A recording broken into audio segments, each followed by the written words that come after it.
Bismillahirrahmanirrahim.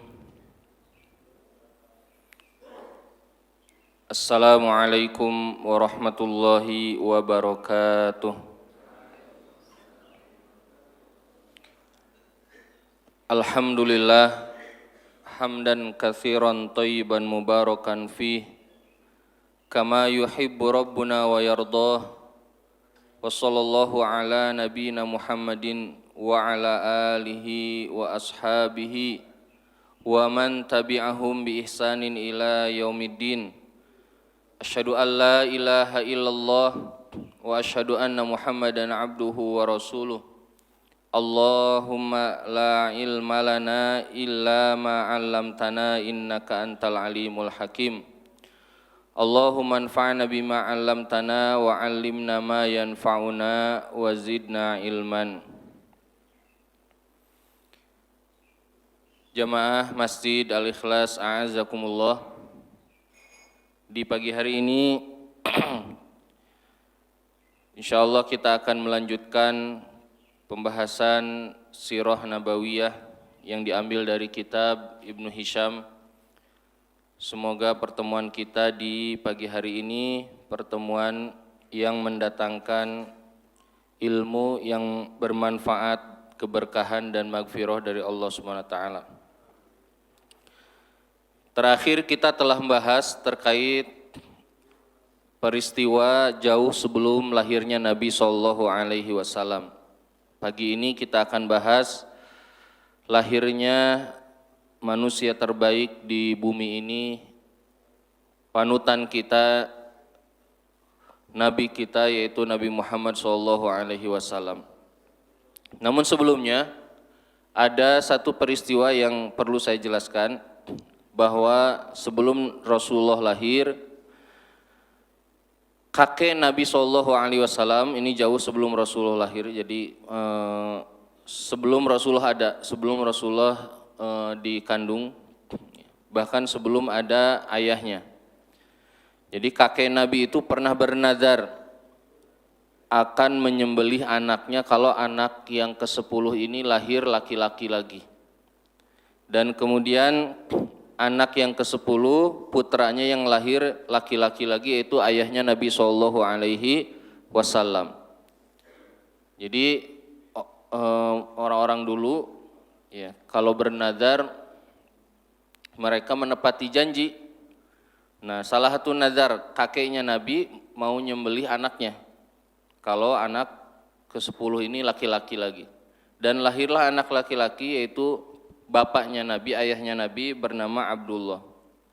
Dan kemudian mau disembelih, orang-orang di Mekah melarang. Mereka mengatakan jika engkau melakukannya ini akan menjadi sebuah adat dan semua orang akan mengikutinya, ini bahaya. Kemudian kata Abdul Muttalib, lalu apa yang harus aku lakukan? Kemudian mereka mengatakan, pergilah ke salah satu dukun, penyihir kalau dulu gitu ya, ke dukun yang ada di luar kota Mekah. Dia seorang perempuan. Jadi penyihir paling hebat itu perempuan. Dia akan ngasih tahu. Kemudian datanglah ke sana dan kemudian singkat cerita dukun ini ngasih tahu. Gimana caranya? Jadi orang Arab itu dulu kalau ada pilihan itu kayak ngelempar dadu gitu, kayak orang sekarang judi gitu. Jadi ada sebuah tempat di mana mereka ngelemparkan sesuatu, mana yang kena, mana yang muncul itu yang diambil gitu. Nah, kemudian disuruh kata dukun ini, nanti kalau kepilihnya dibunuh, kamu harus menyiapkan 10 unta untuk disembelih. Nanti lempar lagi, terus begitu sampai kepilihnya anak kamu. Akhirnya kakek Nabi melakukannya, dilempar tuh si dadu itu di tempat itu, kemudian keluar yang dibunuh itu, disuruh dibunuh. Kemudian setelah itu disiapkan 10 unta. Kemudian dilempar lagi. Kemudian ternyata pilihan yang muncul dibunuh atau disembelih. Kemudian disiapkan lagi 10 unta. Terus begitu sampai 100 unta. Setelah 100 unta barulah terpilih pilihan dibiarkan atau dibiarkan hidup ayahnya Nabi SAW. Dan kemudian semuanya berteriak memuji Allah karena semuanya beriman adanya Allah, tapi mereka uluhiyahnya berbuat syirik. Jadi rububiyahnya mereka mengakui itu.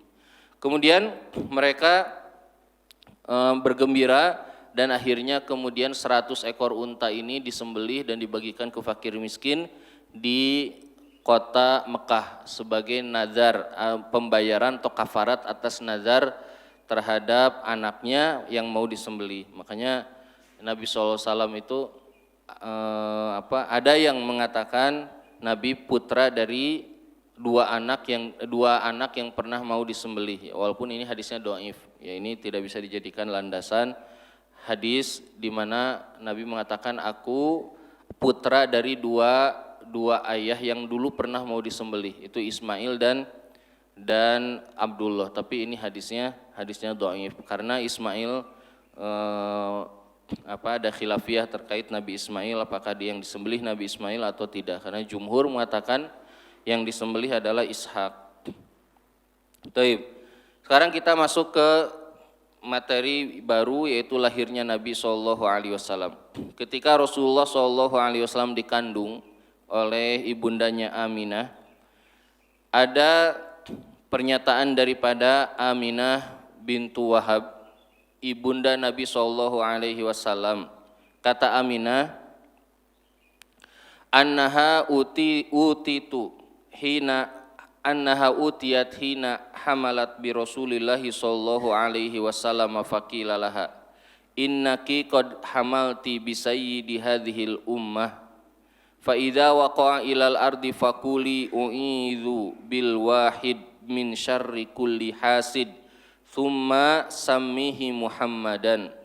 Ada yang datang kepada ibunda Nabi waktu ibunda Nabi sedang mengandung Nabi SAW, dan orang ini mengatakan, wallahu alam, mungkin malaikat mengatakan, sesungguhnya engkau telah mengandung pemimpinnya umat manusia. Apabila lahir maka minta perlindungan kepada Allah dari segala keburukan orang hasad dan beri dia namanya Muhammad. Kemudian kata Aminah, dan aku melihat ketika mengandung keluar cahaya dari perutnya, Dalam riwayat lain keluar cahaya yang terlihat di daerah negeri Syam, yaitu di orang-orang kerajaannya Romawi. Ini keadaan sebelum lahir. Kemudian Nabi SAW dilahirkan. Kapan Nabi lahir? Adik-adik, kapan lahirnya Nabi? Nabi lahir hari Senin. Nabi lahir hari Senin tanggal berapa? Tanggal 12 Rabiul Awal, tahun gajah. Ini kan yang dihafal ya. Sekarang hari Seninnya, harinya dulu. Hari Senin sepakat, semua para ulama mengatakan ya hari Senin, karena Nabi pernah mengatakan, aku dilahirkan hari Senin, diwafatkan hari Senin, diangkat jadi Nabi hari Senin. Ya, Nabi lahir hari Senin, wafat hari Senin, diangkat jadi nabinya juga hari Senin. Dan ini sama kayak Abu Bakar. Abu Bakar lahir hari Senin, wafatnya hari Senin. Dan Abu Bakar As-Siddiq usianya mirip dengan Nabi. Ya, usianya beda 2 tahun sama Nabi. Jadi Nabi lebih tua 2 tahun, dan Abu Bakar wafatnya 2 tahun setelah Nabi SAW wafat. Nah, kemudian ini harinya sudah sepakat. Makanya Nabi salah satu alasan kenapa saum Senin, karena menyukai hari Senin. Kata Nabi, karena itu hari di mana aku dilahirkan. Kemudian yang kedua terkait dengan tanggal. Tanggal berapa? Tanggal 12. Apakah betul tanggal 12? Ini ada khilafiyah di antara para mu'arrikh. Kata Ibnu Hisham, ya 12 ini yang paling banyak diketahui, yang masyhur di kalangan para ahli sejarah sejarah Islam. Jadi tanggal 12. Nah, bulannya bulan apa? Rabiul Awal. Nah, ini juga ada khilafiyah. Pendapat pertama mengatakan Rabiul Awal, dan ini yang paling banyak. Pendapat kedua ada yang mengatakan bulan Ramadan. Kalau dihitung dari turunnya wahyu. Wahyu itu turun pertama kali di bulan Ramadan. dan Nabi diangkat pertama kali jadi Nabi di usia 40 tahun. Kalau yang dimaksud 40 tahun pas masuk 40 tahun, maka Nabi itu lahirnya di bulan Ramadan. Ini pendapat kedua. Kemudian yang berikutnya adalah tahun gajah. Nah, terkait dengan tahun gajah ini juga ada khilafiyah. Ada yang mengatakan bukan tahun gajah tapi 2 tahun setelahnya, ada yang mengatakan 1 tahun setelahnya, tapi kebanyakan mengatakan tahun gajah. Ini khilafiyah terkait dengan sejarah, jadi tidak perlu menganggap ini perkara yang besar. Kemudian Qais bin Makhromah mengatakan wulitu ana. Nah, ini dalil yang mengatakan di tahun gajah. Kata Qais bin Makhromah, wulitu ana, aku dilahirkan, wa Rasulullah, dan Nabi juga dilahirkan di tahun yang sama, yaitu amal fil, di tahun gajah. Kata Qais bin Makhromah, fanahnu lidatan, yaitu adalah kami 2 anak yang sama lahir di tahun itu.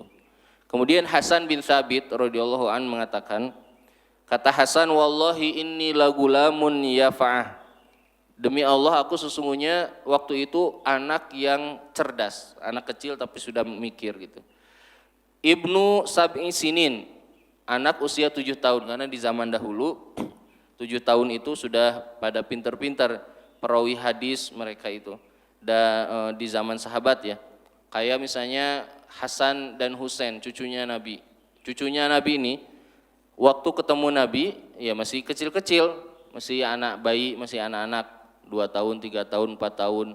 Tapi banyak hadis riwayat dari Hasan dan Husain. Kata Hasan gini, aku menghafal dari Nabi SAW, dari kakeknya, yaitu sebuah hadis gitu. Jadi dari kecil sudah mulai menghafalkan sesuatu, dan kemudian riwayatnya sahih dan diterima. Bahkan ada riwayatnya Hasan masuk ke hadis arba'in yang merupakan pokok-pokok agama. Nah, kemudian Ibnu Abbas juga waktu ketemu Nabi usianya baru 18 bulan, berarti baru 1 tahun setengah. Dan Rasulullah wafat, Ibnu Abbas itu usianya baru mau 13 tahun, berarti anak kelas berapa? Mau masuk SMP ya, kelas 1 SMP.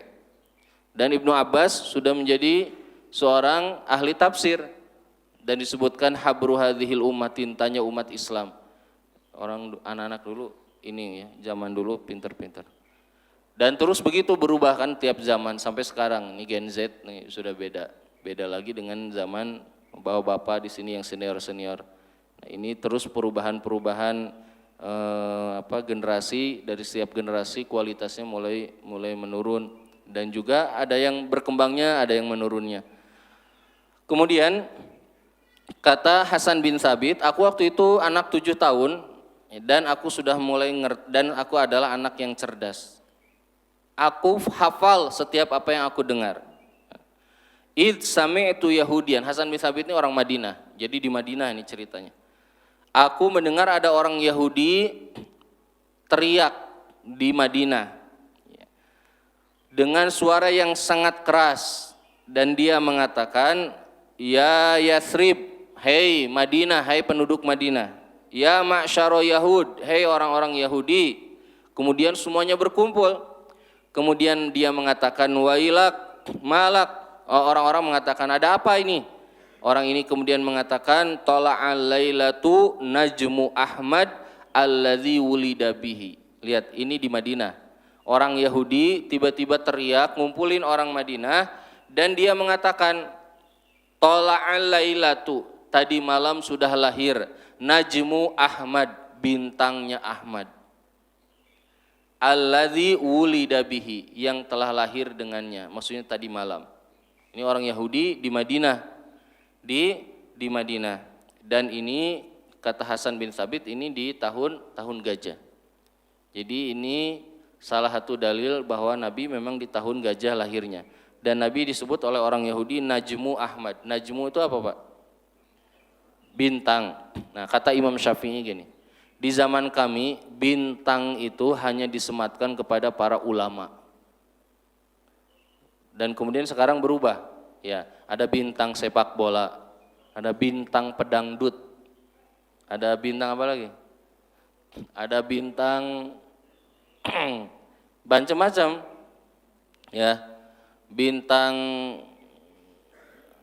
pokoknya banyak bintang-bintang. Ya, sampai urusan maksiat dianggapnya bintang.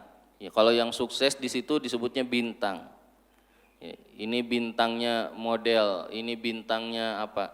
Kata Imam Syafi'i, di zaman kami hanya menyebutkan bintang kepada para ulama. Hanya menyebutkan najm itu kepada para ulama saja.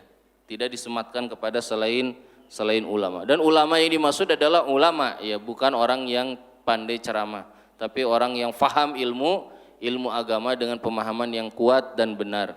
Seperti di zamannya Imam Syafi'i, Imam Malik, Imam Ahmad, ya, Imam Abu Hanifah, mereka bintang-bintangnya di zaman itu. Yang mana seperti Imam Ahmad, beliau adalah seorang imam diketahui oleh seluruh dunia, tapi orang nggak tahu wajahnya yang mana. Kenapa? Karena nggak ada medsos waktu itu, nggak ada fotonya. Jadi Imam Ahmad kalau pergi ke negara lain nggak ada yang tahu kalau dia Imam Ahmad. Kalau dia adalah seorang Imam Ahmad. Makanya pernah diriwayatkan suatu hari Imam Ahmad pernah datang ke negeri Syam. Kemudian di sana Imam Ahmad ini miskin. Jadi 4 imam itu, 2-nya kaya, 2-nya miskin. Yang miskin Imam Syafi'i sama Imam Ahmad. Yang kaya Imam Abu Hanifah dengan Imam siapa? Dengan Imam Malik.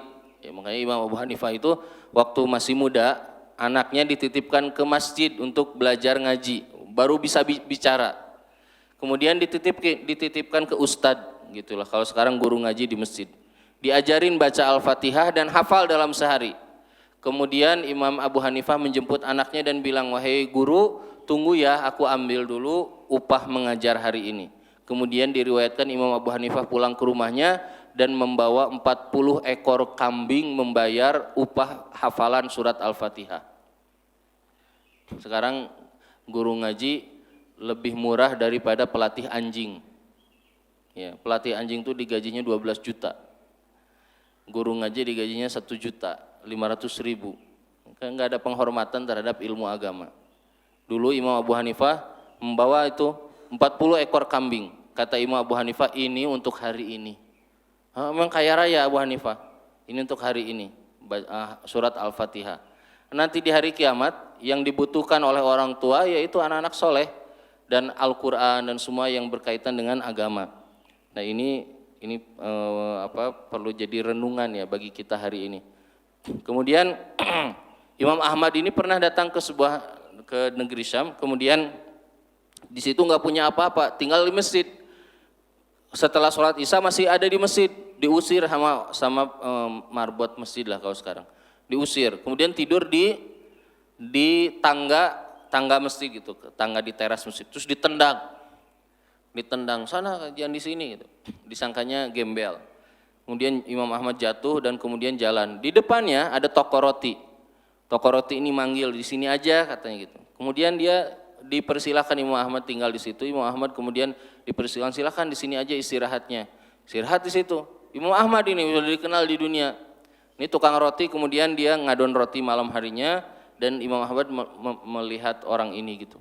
Ketika mengadon roti, ini orang selalu beristighfar, astagfirullah, astagfirullah. Imam Ahmad kagum, kata Imam Ahmad, engkau kok bisa begitu? Gitu. Istighfar terus, apa yang kau dapat? Kata pedagang roti ini, apa yang aku minta Allah kasih semuanya dengan rajinnya beristighfar ini. Apa yang aku minta? Sampai sekarang selalu Allah kasih kecuali satu yang belum Allah kasih. Apa itu kata Imam Ahmad? Yaitu aku ingin ketemu dengan seorang imam yang terkenal ahli hadis namanya Ahmad bin Hambal. Sampai hari ini belum ketemu. Kemudian Imam Ahmad bangun dan kemudian merangkul orang ini dan kemudian kata Imam Ahmad, aku adalah Ahmad bin Hambal dan Allah telah mengabulkan permintaan engkau. Nah ini orang-orang dulu najmun, ya bintang, dikenal di dunia, tapi banyak orang tidak tahu yang gimana wajahnya.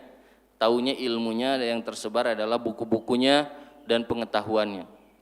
Nah, di antaranya lagi mereka menyebut bintang itu adalah mereka para ulama yang jago nulis. Kalau nulis dalam waktu sehari, dalam waktu berapa jam, ya seperti Imam Ibnu Taimiyah dari ba'da asar sampai maghrib nulis satu kitab yang dikasih judul Aqidah Wasitiyah. Seperti Imam Ibnu Qayyim nulis kitab Risalah Tabukiyah dalam safar, kemudian dikirim ke mana? Dikirim ke negeri Syam. Seperti Imam Ibnu Qayyim lagi ngajar, ada muridnya nanya, "Wahai Imam, wahai guru, aku ini ada masalah dalam urusan hati. Aku ini sakit, hati aku bimbang terus. Kalau aku ini lagi kacau, aku sering bermaksiat hati ini. Gimana nasihatnya?" Imam Ibnu Qayyim kemudian menjawab, ngasih nasihat yang kemudian jadi satu buku. Dijawab pertanyaan itu dengan jawaban jadi satu buku yang sekarang masyhur, dikenal sekali, populer. Judulnya Ada Wadawa, Penyakit Hati dan Obatnya. Ini jawaban atas pertanyaan muridnya di pengajian. Kemudian ditulis oleh muridnya jadi satu buku, dan bukunya ada sekarang dan dijadikan panduan di mana-mana. Nah, ini disebutkan di sini. Dan kemudian kita kembali lagi. Nah, ini kata orang Yahudi, tala'a al-lailatu najmu Ahmad. Malam hari ini, tadi malam sudah muncul bintangnya Ahmad. Jadi orang Yahudi mereka tahu terkait dengan Nabi SAW dan para sahabatnya. Bahkan ada di dalam Taurat Allah mengatakan mathaluhum fit Taurati wa mathaluhum fil Injil kazar'in akhraja syat'ahu fa'azarahu fastagladha fastawa ala suqih yu'jibu zurra'a liyaghidha bihimul kufar. Ini diceritakan tentang sahabat, tentang Nabi, itu semua kisahnya ada di dalam Taurat, ada di dalam Injil. Mereka sudah diceritakan. Hanya orang Yahudi sombong dan mereka tidak mau menerima itu. Makanya mereka menolak bukan karena tidak tahu, mereka menolak karena sombong. Orang Yahudi sehingga disebut al-maghdub, generasi yang dimurkai oleh Allah SWT karena mereka punya ilmu tapi tidak mau mengamalkan. Nasoro mereka ad-dhalin, mereka bodoh. Nah, ini beda dengan orang-orang Yahudi. Kemudian ketika ibunda falamma wada'athu ummuh, ketika lahiran ibunda Nabi SAW, arsalat ila jaddihi Abdul Muthalib. Kemudian dikirimlah orang untuk ngasih tahu kakeknya. Karena ayah Nabi di mana? Sudah meninggal. Nabi lahir dalam keadaan apa? Yatim. Nabi itu paling lengkap. Nabi pernah jadi yatim, pernah kehilangan anak, kehilangan istri, pernah jadi kaya, pernah jadi miskin. Pokoknya semua pernah dialami oleh Nabi SAW. Kemudian dipanggillah kakeknya. Kemudian dikasih tahu innahu qad wulidalaka gulamun fa'tihi fandur ilaih. Sudah lahir tuh cucu engkau, maka lihatlah. Kemudian datanglah kakeknya Nabi SAW.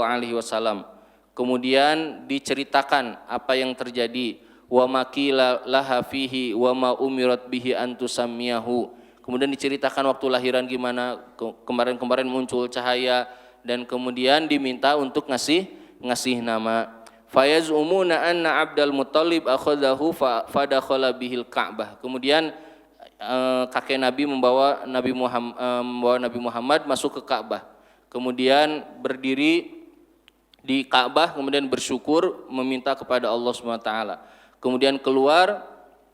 Kemudian setelah itu dikasih namanya Muhammad sallallahu alaihi wasallam. Kemudian setelah itu dicarilah siapa yang akan menyusui Nabi Muhammad SAW. Nah, ini kisah tentang peristiwa-peristiwa yang ajaib ketika Nabi sudah lahir. Pertanyaannya, para jamaah sekalian, kenapa ya orang Mekah dulu kalau lahir tuh dititipin gitu? Kan kita kalau punya anak tuh pengennya di rumah terus itu dijagain sama kita. Enggak, kalau di sana dulu dititipin ke orang-orang kampung untuk disusui. Nah, disebutkan bahwa ketika Nabi SAW lahir, maka dicari seorang perempuan yang bisa menyusui Nabi SAW. Nah, yang pertama kali menyusui Nabi siapa? Adik-adik tahu nggak? Yang pertama siapa? Thuwaibah, ya. Pertama ibunya dulu, ada riwayat yang mengatakan Aminah ummu Rasulullah SAW menyusui. Setelah itu ke Thuwaibah. Thuwaibah itu siapa? Thuwaibah itu adalah budaknya Abu Lahab. Budaknya Abu Lahab. Dan Suwaibah ini dibebaskan oleh Abu Lahab karena saking senangnya Abu Lahab lahirnya Nabi Muhammad. Waktu itu Abu Lahab kan nggak tahu kalau nanti jadi musuhnya. Jadi Abu Lahab saking senangnya kemudian membebaskan Suwaibah. Dan kemudian Suwaibah sempat menyusui Nabi SAW, yang waktu itu Suwaibah juga menyusui pamannya Nabi, karena pamannya paman muda ya, paman kecil. Siapa itu? Hamzah. Jadi Hamzah bin Abdul Muthalib, paman Nabi Hamzah ini saudaraan, jadi paman dan juga kakak. Ya. Karena satu sepersusuan. Jadi ini hubungan Nabi dengan Hamzah. Makanya waktu masuk Islam perang itu teman, kayak teman gitu. Jadi bukan kayak paman. Karena kedudukannya dia paman dan juga saudara. Paman dan juga saudara. Kemudian akhirnya dicarilah yang bernama Halimatus Sa'diyah. Sekarang kita akan mendengarkan kisah-kisah menakjubkan bersama dengan Halimah. Kanat Halimatu tuhadditsu annaha kharajat min baladiyah. Halimah keluar dari negerinya. Ya, Halimah Bani Sa'ad, dari Bani Sa'ad keluar dari kampung. Keluar bersama orang-orang yang suka menyusui, datang ke kota Mekah, nyari bayi untuk disusui. Ini Halimah datang dengan suaminya, dan kondisinya Halimah ini lagi kesulitan di rumahnya, lagi kesulitan, anaknya nangis-nangis terus. Anaknya siapa? Anaknya Halimah ya, yang namanya Syamma, yang ini anak perempuan yang kemudian jadi saudari Nabi sepersusuan, baru masuk Islam waktu pembebasan kota Mekah. Jadi datang ke Mekah kemudian masuk Islam. Nah ini kemudian datang kemana? Ke kota Mekah. Taltamisur rudoa, mencari bayi-bayi. Wadzalika fi sanatin syahba, ini di tahun-tahun susah. Lam tubqi lana syai'an, kami enggak punya apa-apa. Fa kharajtu ala atanin li qamra ma'ana syarifun lana. Wallahi ma tabiddu bi qatratin wa ma nanamu lailana. Kata Halimatus Sa'diyah, kami ini kesulitan, datang ke tempat nggak punya apa-apa, dan kami susah tidur karena bayi kami nangis terus-terusan. Dan kemudian datanglah ke Mekah, semua orang mencari. Ini kenapa orang Mekah ngasihin bayi-bayinya? Alasannya satu. Yang pertama, alasannya satu yang paling utama, yaitu adalah karena mereka ingin anaknya bahasanya tidak terkontaminasi dengan atau oleh pedagang-pedagang dari luar kota Mekah. Mekah ini pusatnya bisnis. Dan orang Mekah itu salah satu kebanggaannya adalah syair Arab. Dan yang murni syair Arab yang tidak bisa dikontaminasi oleh bahasa dari luar, yaitu daerah. Maka mereka mengirim anak-anaknya agar bahasanya tetap memiliki bahasa yang bagus dari sisi sastra Arab. Hanya itu aja. Di sisi lain adalah masalah masalah kesehatannya itu tidak ada nasnya. Kenapa? Karena miskin-miskin malah di daerah gitu ya. Nah ini jadi keadaan di zaman itu, dan memang ini mungkin ya di kota memang begitu ya. Kayak kita di Bandung, coba orang Bandung yang tinggal di Bandung, bahasa Sundana sudah pada hilang mungkin ya. Adik-adik pada bisa bahasa Sunda enggak? Bahasa Sunda zaman saya juga sudah rusak. Ya, saya pernah ikut ngisi pengajian dengan seorang ustadz kiai ya, masih ada di Bandung, terkenal. Ngisi ke daerah Cianjur. Ya. Terus saya kaget, pas ngisi beliau ceramah pakai bahasa Sunda, Sundanya halus sekali. Terus banyak yang saya nggak ngerti itu bahasa Sundanya. Terus saya dengerin, wah ternyata guru saya ini bahasa Sundanya pandai sekali gitu. Dan ya yang sepuh-sepuh luar biasa sampai sekarang. Nah, anu ngarora mah kasar bahasa Sunda teh. Ya. Aing tinggal ya anak muda tuh, anak mahasiswa. Ku aing we cenah ku aing. Naon ku aing. Nah, ini kemudian dicari ya. Kemudian setelah itu Halimatus Sa'diyah datang dengan para wanita-wanita lain dan suaminya. Kemudian sampailah di kota Mekah. Hatta qadimna Makkah naltamisu rudoa. Sampai di Mekah kami cari bayi-bayi. Fama minna imra'atun illa wa qad urido 'alaiha Rasulullah. Semua wanita diajukan Nabi. Semua wanita yang dari Mekah itu dikasih, ini mau enggak menyusui Nabi Muhammad? Ya, bayi namanya Muhammad. Semuanya nolak. Kenapa nolak? Karena bayi ini nggak punya bapak. Mereka mikir kalau nggak punya bapak siapa yang ngasih biaya selama 2 tahun? Yang ngirimin duit, yang ngirimin makanan segala macam ini siapa? Ibunya kan nggak punya apa-apa, kata para penyusu ini, ya ibu-ibu ini. Jadi pada nggak mau.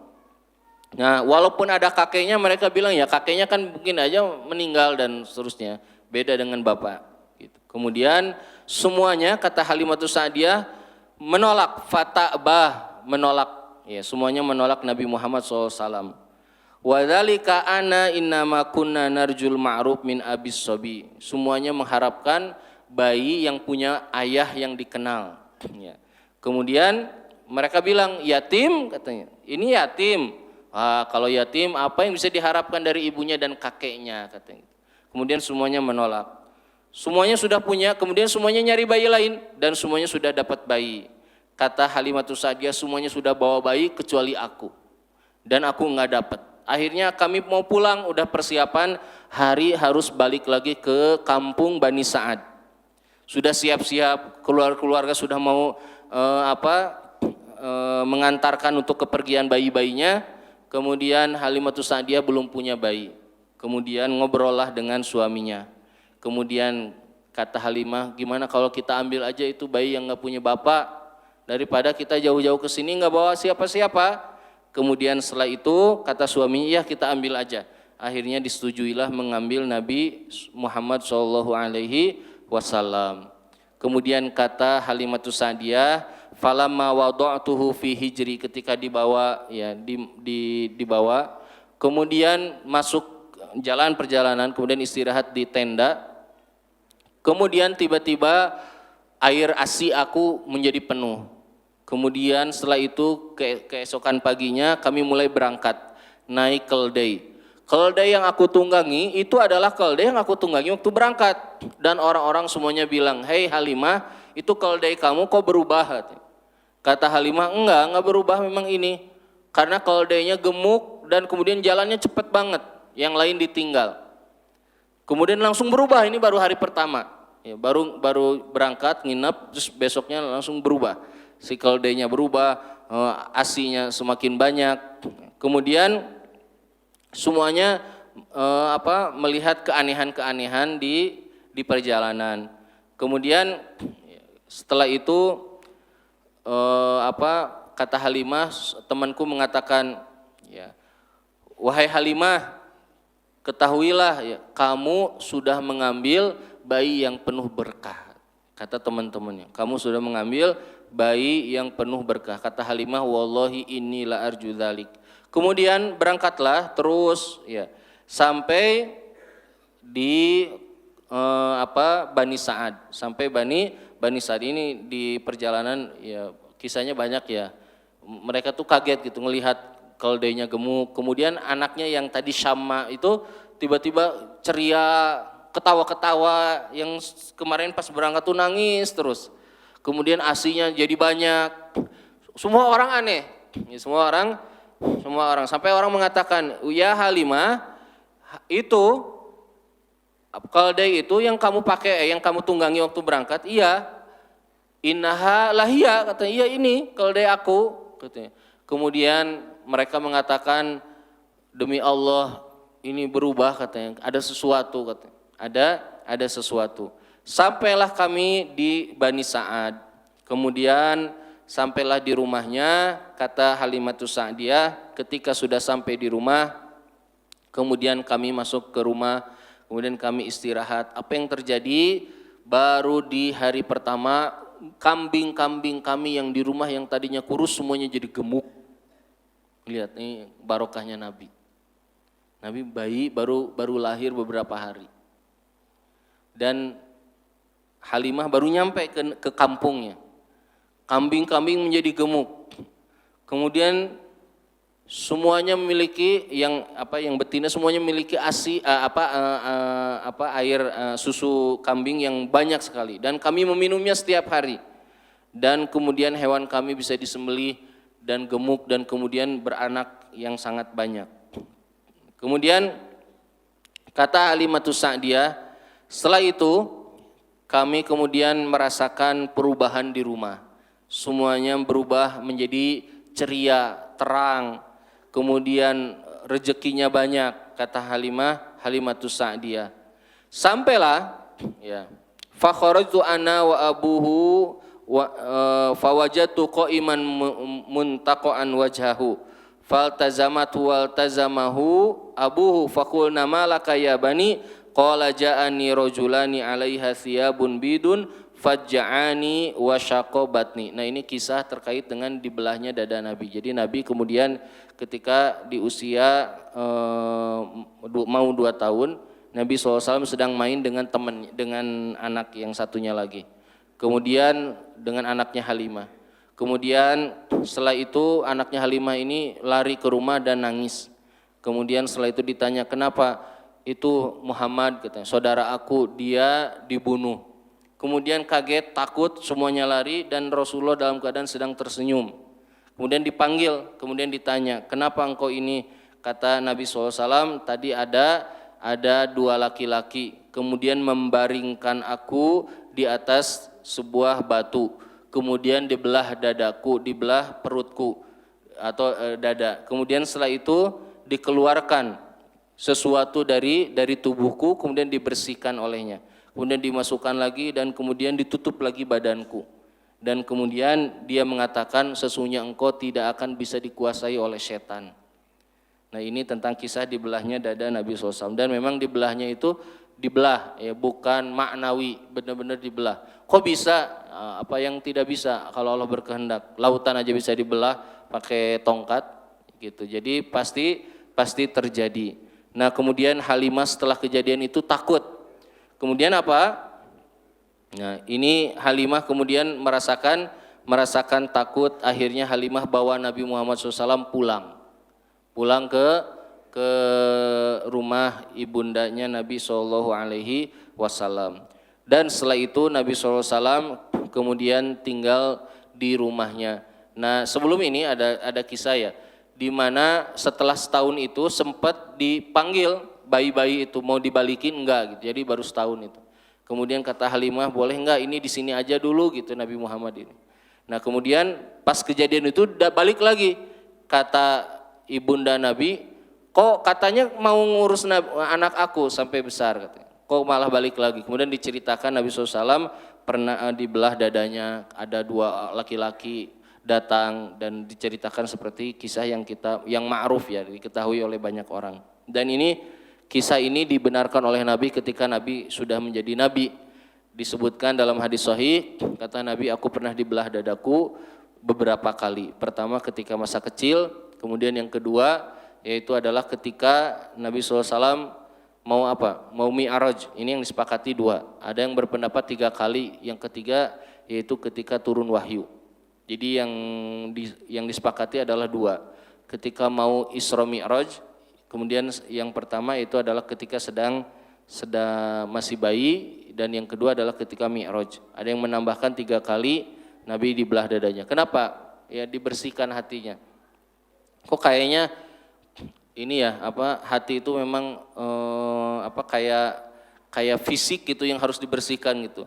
Sebagian ulama mengatakan apa yang nampak zahir di mata seseorang, ya itulah yang terjadi dan kita wajib mengimaninya. Karena banyak yang perkara yang oleh akal kita tidak bisa dijangkau. Dan Nabi SAW kemudian dibersihkan dan tidak bisa dikuasai oleh setan. Makanya ketika Nabi mengatakan, sesungguhnya di dalam tubuh manusia itu mengalir setan, ada setan mengalir masuk melalui aliran darah. Kemudian kata sahabat, diri engkau juga ya Rasulullah? Iya, tapi Allah menjadikan setan ini tunduk kepadaku, dia tidak bisa menguasai aku. Jadi ini ini keutamaan Nabi SAW. Makanya di dalam kitab Al-Wabilus Shaib, Imam Ibnu Qayyim mengatakan di tubuh kita ini ada musuh. Ada musuh di tubuh kita ini 3. 1 setan yang ngalir di aliran darah. Yang kedua yaitu hawa nafsu. Yang ketiga adalah jiwa yang suka menyuruh kepada keburukan. 1 setan, 2 hawa nafsu, 3 jiwa yang suka menyuruh keburukan. Setan ini sering ngebisiki yang disebut dengan waswas, min syarril waswasil khannas. Coba Bapak Ibu punten ya. Bapak Ibu pernah nggak ngalamin lagi sholat ngobrol gitu, pikiran ngobrol. Ini imamnya Ustadz Odi ini panjang, akhirnya ngobrol. Nanti sarapan enaknya apa ya? Kayaknya masak ini deh gitu. Terus ngobrol, kita melayaninya ngobrol, ngelamun sampai lupa, sampai tahu-tahu udah ruku. Kemudian setelah itu sujud gitu.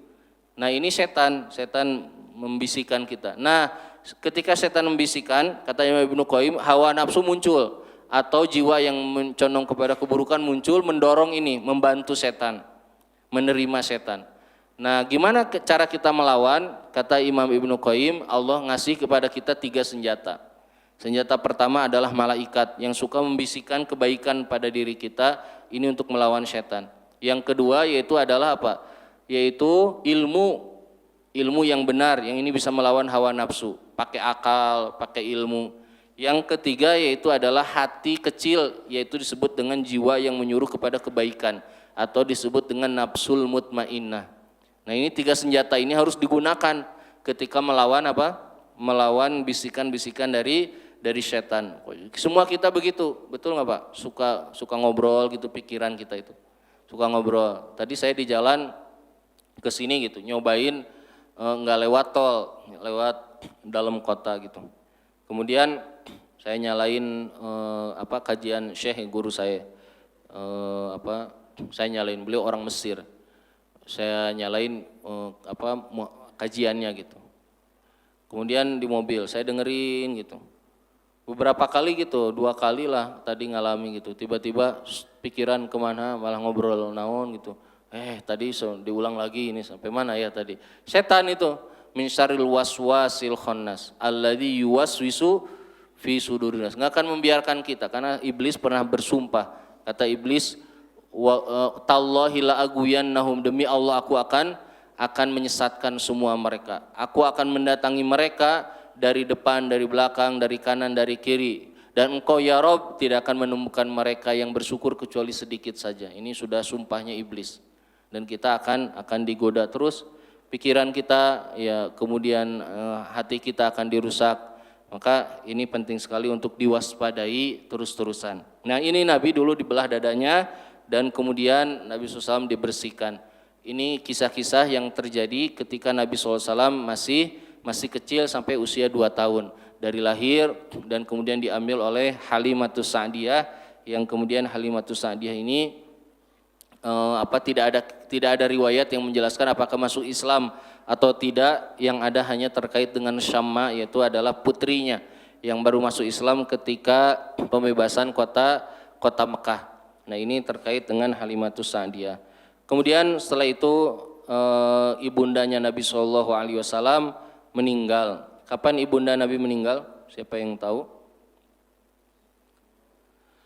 Ketika Nabi usia 6 tahun, betul ya, akhwat ada yang jawab. 6 tahun. Nabi SAW ditinggal oleh ibundanya, meninggal, yaitu di usia 6 tahun. Perjalanan pulang dari Madinah kemana? Ke Mekah. Jadi Nabi dibawa oleh ibundanya ke Madinah, kemudian sampai Madinah berkunjung ke keluarganya. Di perjalanan baru keluar Madinah di Abwa, kemudian meninggal dan kemudian dimakamkan di sana. Nabi kemudian dibawa sama rombongan ke Mekah tanpa ibu. Ini luar biasa ya. Nabi kehilangan ibu, kehilangan ayah, ibu, dan kemudian setelah itu kakeknya. Nah setelah wafat ibunda Nabi SAW, maka Nabi kemudian tinggal bersama kakek Nabi SAW, dan sangat senang sekali kakeknya mengurusi Nabi SAW. Maka sering dibawa kalau duduk di depan Ka'bah bersama para tokoh Quraisy.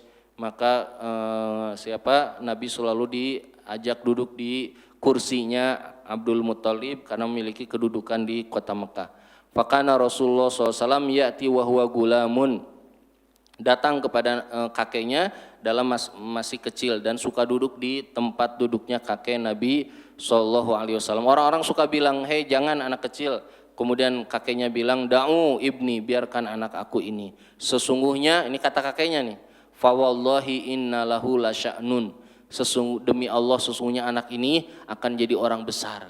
Ini kata kakek Nabi Muhammad SAW. Karena melihat banyak peristiwa yang menakjubkan, dari mulai pasukan gajah hancur, kemudian terkait dengan hamilnya ibunda Nabi, keluar cahaya, dan kemudian kisah Halimah, kemudian kisah Nabi dibelah dadanya, dan banyak sekali peristiwa seperti itu. Kemudian ketika Nabi SAW di usia 8 tahun kakeknya meninggal. Jadi Nabi berarti sudah ditinggal sama ayahnya waktu masih di dalam perut ibunya, kemudian ditinggal oleh ibunya waktu usia 6 tahun, ditinggal oleh kakeknya waktu usia 8 tahun. Setelah itu barulah Nabi diurus oleh siapa? Oleh pamannya, yaitu adalah siapa? Abu Thalib, ya, diurus oleh pamannya. Nah, paman Nabi SAW itu ada 10 ya. 6-nya wafat sebelum Nabi SAW jadi nabi, yang 4-nya mengalami kenabian. Yang 2-nya beriman, yang 2-nya kafir. Yang beriman itu adalah Hamzah dengan Abbas, dan yang kafir adalah Abu Lahab atau nama aslinya Abdul Uzza, dan siapa satu lagi? Abu Thalib yang mengurus Nabi dari kecil. Nah, kisah tentang Abu Thalib ini panjang, nanti ada perjalanan ke Buhairo, pertemuan dengan Bahiro ya, dengan pendeta di Syam. Ada kisah-kisah yang menakjubkan juga di sana, dan ini kisahnya panjang. Mungkin nanti insya Allah dibahas di pertemuan lainnya. Karena nanti ada peristiwa dengan Abu Thalib ini sampai nikahnya Nabi. Jadi ini agak panjang. Jadi dari usia 8 tahun sampai Nabi menjadi dewasa dan kemudian menikah dengan Khadijah. Jadi nanti insya Allah di pertemuan berikutnya. Karena kalau dipotong di tengah-tengah nanti ini tidak pas. Taib, sampai sini kalau ada pertanyaan mangga ikhwan akhwat atau adik-adik juga boleh. Kalau sirah mah nggak banyak pertanyaan biasanya. Kalau saya ngisi sejarah, naon ditaroskeun ya. Sejarah mah silakan. Bertanya tentang lain juga boleh, tentang kurban juga boleh. Bentar lagi Idul Adha.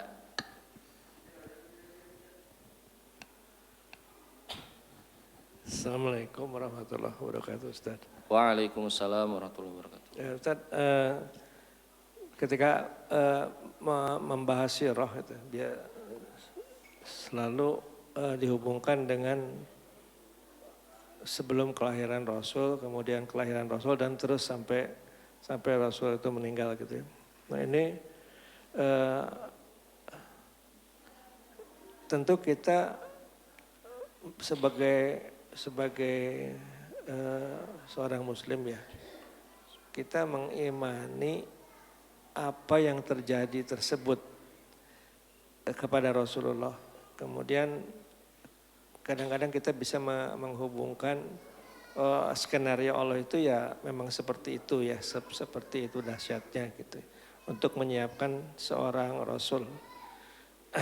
Nah, sampai satu titik, sampai di usia 40 kan Rasulullah itu diakui lah kehebatannya dengan al-amin dan sebagainya gitu. Tapi begitu beliau membawa risalah Islam, orang-orang Quraisy itu tidak mengimaninya, bahkan memusuhinya gitu. Nah,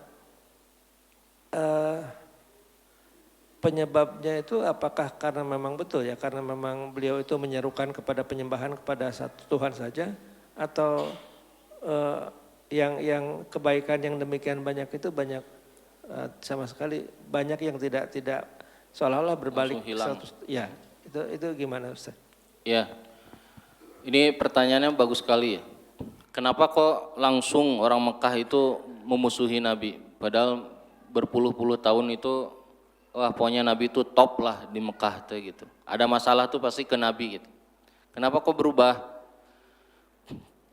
Alasan pertama kalau orang kafir ini yaitu adalah karena Nabi dianggap mengusik Tuhannya. Dianggap mengusik Tuhannya. Dan kemudian mereka tidak mau urusan ini. Kalau urusan yang lain boleh, tapi kalau musik ini, makanya kan sering ditawari. Mau enggak duit, mau enggak kedudukan, tinggalin ini, atau kita beribadahnya gantian deh, katanya gitu. Nah ini mereka menolaknya. Karena mereka menganggap Nabi Muhammad sudah mengusik Tuhannya. Karena itu yang diucapkan oleh Abu Jahal ke pamannya Nabi SAW. Sesungguhnya dia telah menghina Tuhan-Tuhan kami, katanya gitu. Kalau enggak menghina Tuhan mah enggak apa-apa, katanya gitu. Tapi karena menghina Tuhan begitu. Nah menghina Tuhan maknanya adalah, maksudnya mungkin karena Nabi mengajak bertauhid. Dan itu sudah menjadi kebiasaan. Maknanya adalah, sisi lain para ulama mengatakan manusia itu susah berubah. Kalau sudah menjadi sebuah kebiasaan, yang munkar itu susah dirubahnya. Padahal itu munkar gitu. Kalau dirubah itu kayak aneh sekali gitu. Kayak aneh sekali dan kayaknya ini tuh perkara yang susah diterima, ya susah diterima. Saya pernah ya ngisi di sebuah pengajian ibu-ibu, kemudian saya sampaikan di masjid tentang kisah Nabi Ibrahim, di mana Nabi Ibrahim itu menyembelih, bukan menyembelih Nabi Ismail. Ada khilafiyah, nggak ada satupun ulama yang mengatakan pasti Nabi Ismail, nggak ada, karena tidak ada dalilnya. Ini khilafiyah, saya bilang. Jumhur bilangnya Ishak, ini 15 sahabat, dan sebagian bilangnya Ismail gitu. Itu banyak yang, loh kok Ustaz ini gimana, kan banyak cerita Nabi Ismail itu dibawa mau ditutup wajahnya sebelum disembelih. Kata saya nggak ada itu ceritanya, dalilnya. Itu dongeng, kata saya. Nah susah nerima sesuatu yang sudah kelama sekali menempel. Nah adapun Nabi Muhammad ditolak karena mereka menganggap Nabi Muhammad itu mengganggu Tuhannya. Itu yang satu. Yang kedua, ini penting yang kedua nih. Ini berkaitan dengan kita juga. Yang kedua, manusia itu mulutnya berbahaya. Makanya kata Imam Ibnu Qayyim, man ya'rifin nas la yashku ilaihim. Siapa yang kenal manusia enggak akan suka ngeluh ke manusia. Siapa yang kenal manusia tidak akan suka mengeluh kepada manusia. Karena manusia itu tidak bisa dipegang. Manusia itu suka merusak manusia sesama manusia. Kebaikan manusia 100 bisa hilang gara-gara kesalahan satu. Enggak bisa diandalkan manusia itu. Nah, jangankan kita ya hari ini, Imam Bukhari itu pernah datang ke Naisaburi. Sampai ke Naisaburi, wah disambut. Ke Naisabur disambut dengan makanan, dengan dinar, dirham, emas, perak. Wah, pokoknya disambut karena mereka tahu Imam Bukhari ini imam hadis gitu. Sampai di sana ada orang yang hasad, enggak suka. Dijebak Imam Bukhari lagi mengaji, lagi kajian, ditanya. Waktu itu lagi ada fitnah kaum muslimin terkait dengan apa? Dengan ucapan apakah Al-Quran itu makhluk atau bukan. Nah Imam Bukhari dicebak. Wahai Imam Bukhari, katanya, apakah lafad kita, ini A, B, yang keluar A, B, Bismillah, ini lafad kita ini makhluk atau bukan? Lafad Al-Quran kita yang keluar dari mulut kita makhluk atau bukan? Kemudian Imam Bukhari menjawab, kata Imam Bukhari, Al-Quran itu adalah bukan makhluk, tapi lafad yang keluar ini, huruf hawa yang keluar dari mulut kita ini makhluk. Kata Imam Bukhari, tapi Al-Quran bukan makhluk, kalam Allahnya bukan makhluk. Kemudian semua orang-orang yang hasad ini nulis, Imam Bukhari telah mengatakan Al-Quran adalah makhluk, disebarkan langsung di Naisabur. Sampai akhirnya Imam Bukhari diusir dari negeri itu.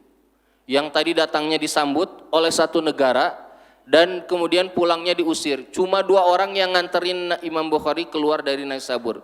Salah satunya adalah Imam Muslim. Imam Muslim Naisabur. Lihat fitnah manusia, ngeri. Ini Imam Bukhari. Akhirnya Imam Bukhari pulang dalam keadaan sedih. Sendirian diantar keluar dari Naisabur oleh 2 muridnya.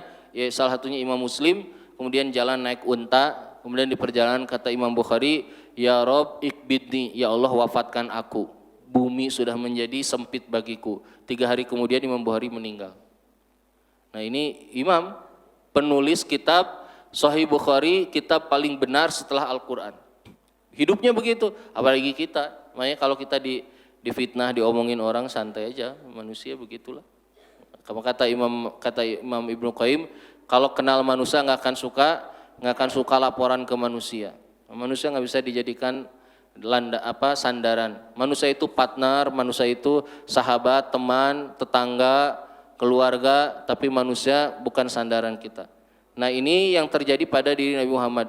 Langsung hilang semua kebaikannya. Bahkan waktu Nabi masih muda ada masalah-masalah di kota Mekah, minta solusinya ke Nabi. Dan Nabi selalu ngasih solusi. Setelah itu kalimat Al-Amin, As-Siddiq, ini semuanya hilang. Langsung disebut dukun, penyihir, pendusta. Wah pokoknya kalimatnya kasar-kasar, orang gila, ngeri-ngeri. Kenapa? Ya begitulah manusia. Dan selain alasan tadi ya, kalau Rasulullah, karena mereka menganggap Rasulullah berdakwah dengan tauhid dan mereka tidak mau. Nah, adapun secara umum manusia juga memiliki sifat seperti itu, mudah melupakan kebaikan orang lain. Manusia itu Pak, kita berbuat baik pagi hari, berbuat baik, sore udah lupa. Ya. Manusia begitu. Kita berbuat baik 100, salah satu hilang semua kebaikan kita. Ini manusia dan suka ikut urusan orang lain. Ini jeleknya sifat kita itu. Ya. Lihat, saya suka heran ya orang-orang hari ini yang suka aktif di medsos itu. Sampai misalnya gini, contoh apa ya? Beberapa minggu lalu ya, timnas Indonesia waktu kalah tuh yang Piala Asia, kan ada tuh pemain timnas yang gol bunuh diri. Itu sampai di medsos itu dicaci maki ibu sama bapaknya. Ini apa urusannya gitu, ibu bapaknya dicaci maki, sampai ibunya minta maaf. Di TV itu, saya minta maaf kepada warga Indonesia karena anak saya telah gol bunuh diri. Enggak usah Bu gitu, ini enggak usah. Ini manusia itu ngomong, ini yang komen ini mungkin orangnya enggak ngapa-ngapain di rumahnya, mungkin dia pendidikannya rendah, mungkin dia orang tidak punya akal dan segala macam. Ini ngeri sekali lah. Sehingga di akhir zaman ini kata Imam Zahabi, kalau sudah masuk akhir zaman banyak fitnah. Kalau sudah banyak fitnah, kurangi segala hal kecuali ibadah. Kurangi bergaul, kurangi dari banyak tidur, kurangi banyak makan, kurangi gitu. Dan berpegang teguh dengan sunnah, diam di rumah, keluar kalau kita ada keperluan, kalau urusan dakwah. Karena Nabi mengatakan ad-dunya mal'unun, dunia ini dilaknat semuanya. Wa mal'unun ma fiha, semua yang ada di dalamnya dilaknat kecuali mengingat Allah Subhanahu wa taala. Ini tablet ini dilaknat kecuali dipakai untuk ibadah, dipakai untuk kebaikan, dipakai untuk kerja yang baik-baik. Kendaraan semuanya dilaknat kecuali dipakai untuk kebaikan. Semuanya mal'unun wa mal'unun ma fiha. Itu mungkin ini jadi kemana-mana ya terkait hal ini. Silakan kalau ada pertanyaan lagi. Mangga. Silakan Ahwat. Oh ini ada pertanyaan? Oke, boleh Ustaz. Menyambung yang barusan ya Ustaz. Cukup ini mewakili yang lain. Ya, ini pasti. Jadi kalau mau bertanya titipin ke Pak. Anak-anak juga suka nih pasti. Ada fenomena yang disebut dengan julid fisabilillah Ustaz. Nah, itu gimana Ustaz? Mungkin ya, pernah dengar ya Ustaz, itu gimana sih? Ya itu kemarin pas lagi Gaza itu Pak, Palestina itu, orang-orang kemudian menyerang di media sosial orang-orang Yahudi. Ya kalau itu karena orang Yahudinya sedang memerangi Islam ya, jadi perang pemikiran tidak apa-apa. Yang tidak boleh menghina Tuhannya, menghina fisik, ini nggak boleh karena Allah mengatakan wailul likulli humazatin lumazah, ini umum, nggak boleh ngehina fisik, mau orang kafir, orang Nasrani, Yahudi, musyrik, siapapun nggak boleh. Wah si ini si kerempeng, si apa gitu, nggak boleh gitu. Itu nggak boleh ngehina fisik karena Allah yang menciptakannya, Allah yang berkehendak gitu. Ini ada memang betul Pak, ya ada. Pokoknya ini adik-adik ya yang Gen Z ini sekarang harus apa ya? membatasi diri dari media sosial ya, kecuali dalam hal-hal yang bermanfaat untuk belajar, untuk pendidikan gitu. Selain itu ya nggak usah sering-sering buka medsos karena madorotnya lebih banyak. Lihat sekarang kaum muslimin, bahkan sekarang yang lagi rame ya, banyak di beberapa minggu ini. Ustadz dengan ustadz rame terus berantem, majelis taklim dengan majelis murid-muridnya berantem sampai menyebutkan ustadz ini dajjal gitu. Sampai ada itu saya kira penyusup itu. Penyusup. Kalau ngaji nggak mungkin kayak gitu. Nah, khawatirnya begitu. Makanya Ibnul Jauzi cerita tuh di kitab Perangkap Iblis. Iblis tuh ditanya, ya Iblis, gimana cara ngehancurin sebuah negeri yang mereka muslim semua nggak mungkin nyembah kepada selain Allah. Kata Iblis, ya gampang, biarin aja nyembah Allah, ngancurin mereka dengan cara membuat mereka bermusuhan, gitu. Membuat mereka bertengkar. Nah, kita gitu, sekarang senang Iblis tuh tepuk tangan, ayo gelut deh, antar pengurus masjid gelut, antar masjid gelut, wah kayaknya hati ini susah berlapang dada, susah nerima, susah bilang, oh ya oke, saya ikut, oh ya maaf, oh ya apa gitu, susah sekali. Ini ngeri sekali akhir zaman ini. Kita mungkin harus menjaga, mengurangi itu, meminimalisir itu semuanya. Ya. Taib, ada lagi pertanyaan? Silakan dek. Ini luar biasa ini. Dapat sarapan gratis ini, ada ini. Assalamualaikum warahmatullahi wabarakatuh. Waalaikumsalam warahmatullahi wabarakatuh. Izin nanya Ustaz, kenapa Nabi Muhammad itu Sallallahu alaihi wasallam sedangkan Nabi lain itu alaihi salam doang? Ya, pertanyaan bagus ini. Ya, kenapa Nabi SAW dibilangnya Sallallahu alaihi wasallam dan nabi-nabi lain alaihi salam? Karena Allah yang nyuruh. Allah mengatakan di Al-Quran, Innallaha wa malaikatahu yusholluna ala nabiyya ayyuhalladzina amanu shollu alaihi wasallimu taslima. Allah yang nyuruh. Kemudian kepada para nabi begitu juga Allah yang nyuruh. Ketika Allah menceritakan tentang Nabi Ibrahim, Nabi Hud, Nabi Musa, Allah mengatakan alaihimussalam. Jadi tidak mengatakan salat wassalam. Di Al-Qur'an semuanya ada. Jadi jawabannya adalah Allah yang nyuruh dan Allah mengatakan nabi yang lain semuanya salam saja dan Nabi Muhammad sallallahu alaihi wasallam. Gitu. Syukran. Ya, afwan. Baik, ada lagi pertanyaan? Silakan Pak. Oh ada, Bapak dulu. Silakan Pak. Boleh Pak, boleh. Assalamualaikum warahmatullahi wabarakatuh. Waalaikumsalam warahmatullahi wabarakatuh. Kalau tidak salah di Al-Hadis itu disebutkan bahwa sedekat-dekat hamba kepada Allah di waktu sujud. Ya. Ya. Tetapi saya lihat belum pernah baca di Al-Quran, jadi wasjud yang saya lihat di Al-Quran itu gini, warka'u ma'arroki'in, kemudian kepada Maryam juga warka'i ma'arroki'in, nggak ada yang wasjud sajidin. Apa begitu? Terima kasih. Ya. Ada hadisnya sahih, kata Nabi SAW, aqrabu ma yakunul abdu illallah fi sujudihi. Jadi tempat di mana au kama qala fi riwayah, sebagaimana disebutkan dalam riwayat, kata Nabi yang paling dekat keadaan hambaku yaitu adalah keadaan manusia di hadapan Allah ketika sedang sujud. Maka kalau kita sujud itu keadaan kita paling rendah, makanya jidat kita di bawah. Dan ketika sedang dalam keadaan rendah kita mengucapkan subhana rabbiyal a'la, maha suci Allah yang maha tinggi dan saya maha rendah gitu. Nah, kenapa di Al-Quran tidak ada seperti wasjud ma'as sajidin ya. Di Al-Quran itu para jamaah sekalian tidak semua kalimatnya harus mirip. Ya, adapun perintah sujud banyak di dalam Al-Quran. Seperti misalnya wasjud waqtarib, ini ada dan tidak ada warka waqtarib gitu. Nah, adapun ruku juga bagian daripada ibadah. Kata Nabi begini, fa'azzimullaha fir ruku, agungkan Allah dalam ruku. Agungkan Allah dalam ruku. Jadi ketika ruku itu fungsinya adalah untuk mengagungkan Allah Subhanahu wa taala, menundukkan badan kita untuk mengagungkan Allah.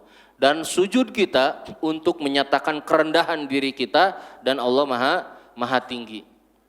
Nah, di dalam Al-Qur'an Allah Subhanahu wa taala banyak ayat perintah sujud, makanya ada ayat-ayat sajdah, ayat-ayat sujud tilawah. Disebut di dalam ayat-ayatnya misalnya di surat Maryam misalnya, sesungguhnya orang-orang yang beriman apabila mendengarkan ayat Al-Quran mereka sujud, yakhiruna lil adqani sujada misalnya. Mereka menundukkan badannya dan mereka sujud. Itu di 15 tempat Allah menyuruh kita sujud.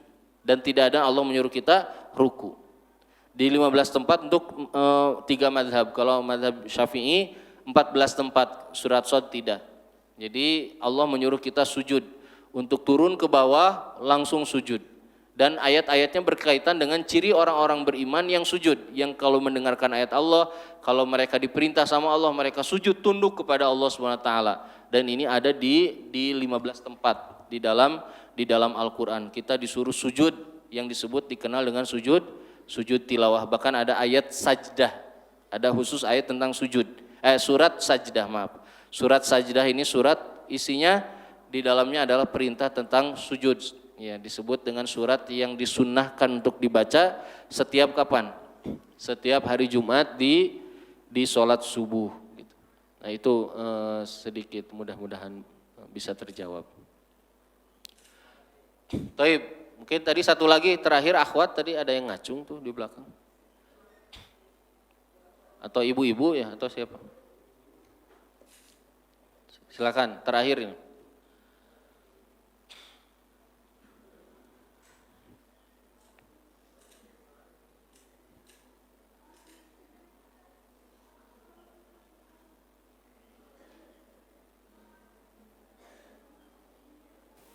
Assalamualaikum warahmatullahi wabarakatuh. Waalaikumsalam warahmatullahi wabarakatuh. Ustadz Afwan izin bertanya, saya ingin tahu tentang sedikitnya aja tentang kerajaan Bizantium, Ustadz. Soalnya saya gak bisa melanjutkan suatu buku kalau misalkan saya tuh belum mengerti tentang itu. Ada Ustadz. Ya, itu 5 episode itu mah Bizantium. Ya. Ya kapan-kapan nanti ya insya Allah kita bahas pas di fase Madinah. Nanti ada seperti hadis ketika Nabi SAW mengatakan Allahu Akbar, kunci-kunci Romawi akan kita ambil. Allahu Akbar kata Nabi, kunci-kunci kerajaan Persia akan kita ambil. Allahu Akbar, kunci-kunci kerajaan Majusi akan kita ambil. Itu nanti di situ ada kisah-kisahnya. Ya. Syukran Ustaz. Ya afwan. Ya, mangga.